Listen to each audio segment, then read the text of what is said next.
Samantala, inihayag ni Senate President Franklin Drilon na aabot sa 55.4 billion pesos ang magagamit na rehabilitation fund sa 2014 para sa mga lugar na winasak ng nagdaang kalamidad.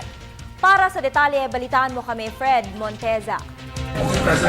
Inihayag ni Senate President Franklin Drilon na aabot sa 55.4 billion pesos ang magagamit na rehabilitation fund sa 2014 para sa mga lugar na winasak ng Super Typhoon Yolanda at ganoon na rin ang 7.2 magnitude na lindol na tumama sa Bohol at ng iba pang mga kalamidad.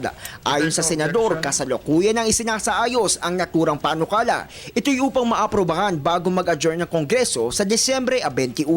Anya, kapag nasertipika ang urgent ng Pangulo ang panukala hinggil sa pondo para sa rehabilitasyon, ang bahagi ng pondo ay magmumula sa supplemental budget na manggagaling sa hindi nagamit na pork barrel fund ng mga kongresista na nagkakalaga ng 14.6 billion pesos. Ganun na rin ang 20.8 billion pesos na magmumula naman sa unobligated funds ngayong taon. Idadagdag ang mga nabanggit na pondo sa 20 billion pesos Rehabilitation and Reconstruction Fund sa ilalim ng 2014 proposed national budget.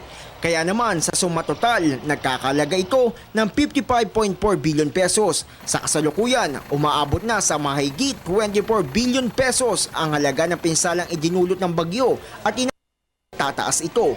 Kaya naman tiwala ang liderato ng Senado sakaling maipasa ang panukala na muling may sasaayos ang mga lugar na winasak ng mga nagdaang kalamidad. Para sa Telebisyon ng Bayan, Fred Montesa, sama-sama sa pagbangon.